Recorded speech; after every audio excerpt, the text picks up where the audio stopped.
That is good. That's some good stuff. Yeah.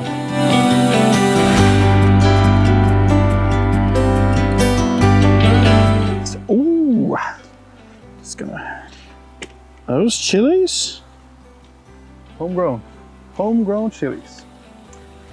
And this knife is from one of the most beautiful countries in the world. I don't know if you can read that, but it's IKEA. It's a Swedish knife. I made the handle myself because the other handle exploded almost in the dishwasher. So. I'm just gonna put some extra wood on the fire. That going over here. This is a really janky setup in our backyard, but I mean it works, so I'm not terribly sorry about it. Let's get to cooking. So what's next? Perches. What's next? I can take you through all the ingredients that we have here. Yeah. This is poblano pepper that someone's been munching on in the greenhouse. So I'm just gonna check that it's not inhabited currently. Nope, no one's in there. And they were sold as berry pepper, but I prefer to call them like claw peppers. They look like a claw machine claw, almost. Yeah, where you get the stuffed toy. Yeah. None of these are especially hot. These are the two mildest peppers that I had in the greenhouse. We're gonna use these, and this is one of these, Chinese garlics or solo garlics. It's a little bit on the old side, but it still smells okay. And all the garlic peels we can add to the fire. Butter, good old butter. Salt and pepper. Got there. This is a little bit of turmeric with some chili flakes and some coriander seeds. It's all ground up.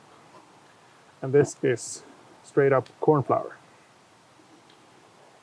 And we are going to bread these fillets. We're just gonna mix these two, I think it's a better idea. So this is the turmeric and the coriander and the chili with the corn flour. And you could probably use something else than a knife to mix it, if you have something else at hand. And if you want to do this when you're out in the, outside, you just put all of these things in a Ziploc bag. It's a lot easier. Add a little salt.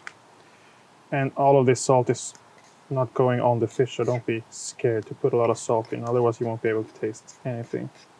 What you can do is salt the fish separately as well, and then we just go on the plate, and if we see any parts that are not properly mixed in, give it an extra shake.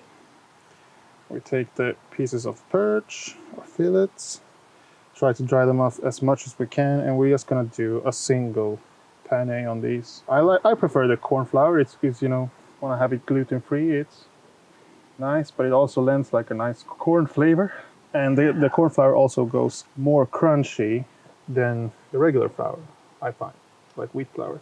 You can also do this with rice flour if you want to go for like super crispy perch. And if you want to go like low carb, you can do almond flour. These seasonings you can just vary up until you die. You put anything in this. You could do like a Swedish version with like dill and parsley.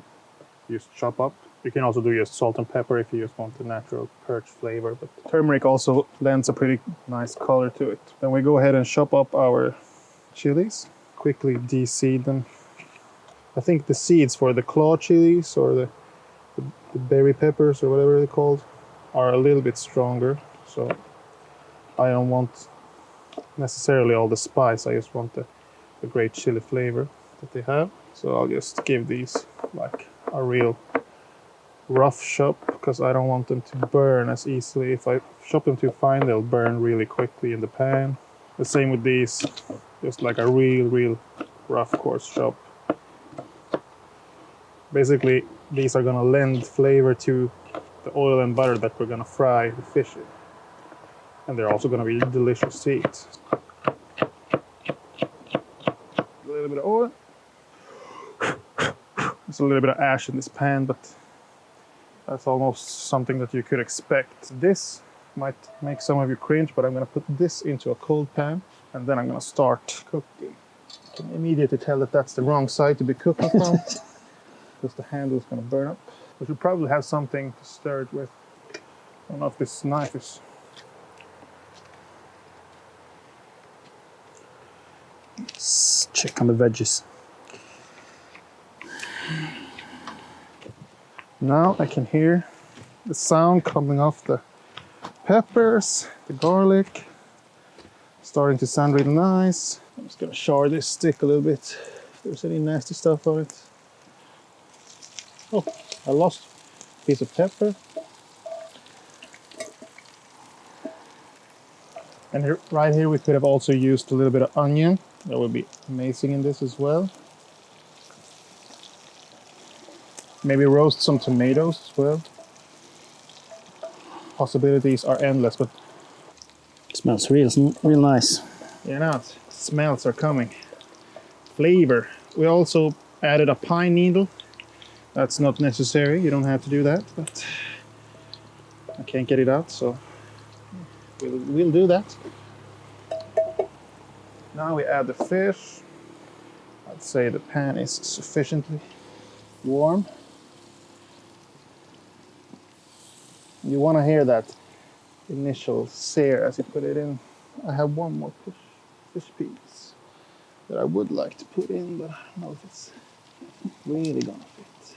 Yeah, make it fit. And we go straight back on the heat. This is the part where it's nice to have a lot of oil in your pan. You're also definitely gonna start crying from the smoke. Only problem is that every side you try to cook from, that's where the smoke is gonna get you. Yeah. Believe me, the pan handle is getting sufficiently hot. Try to flip it. Oh, I could have gone a little bit longer there. But it's good to have a cast iron pan for this because it carries a lot of heat, so you can fry a lot of fish at the same time. Starting to look great. Yeah. Time for a flip it. I think so. Flipping. It might be a little bit too soon on these ones. This one, Yeah. I think we're gonna get stuck to the bottom if we try to flip it now. I can try. Yeah. Looks like it. Yeah. Still a little bit too soon. Okay. But you know what we can do? We can add the butter. Butter, you don't want to add butter in too soon because it'll burn really easily. So you want to kind of add it in at the end and have it ideally go like golden brown, but not black spots in it. And if like I thought this out in advance, I could have put like 3 rocks in the middle of the fire so that the pan would always be flat. And you can see that because the oil is the greatest contact point and it cooks the fish the best. So preferably you would like to have oil and butter in contact with most of the fish at all times. Now I think it's gonna be time to flip this no matter what, actually. Otherwise we're gonna have very overdone fish. Once again, guys, the smell smells delicious. Smells so good. I'm gonna try something stupid. Or genius. I think we're ready to take this wherever we wanna go and eat it. Great. Where do you want to eat? I don't know. Maybe you go get a plate and we just plate it up outside. Yeah, I will do. Let's check on this. You come in close and look Yes. at that. Come in for the close. As you can see, this fish is done as can be. Doesn't need to be any more than this, guys. As long as it's flaking apart, that's all you can ask for. Let's see.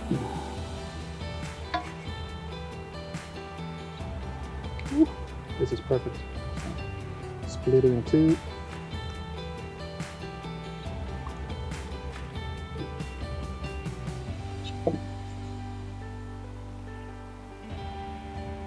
If you guys could smell this.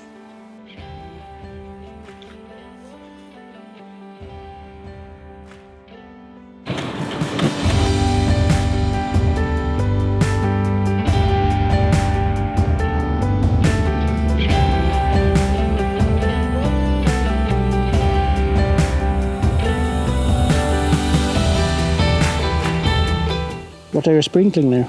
This is some chives and parsley that I just picked in the garden. And now, bon appetit. Looks delicious. This piece is the best. I think you take that piece. This piece? I'll take this piece. Cheers. Cheers.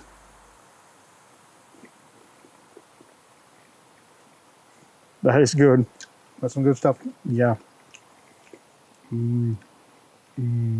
Delicious.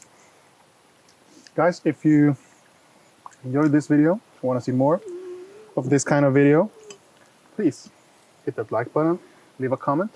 So if you want to see some other recipes, let me know. And please subscribe. I'll see you guys next time. I apologize for everything.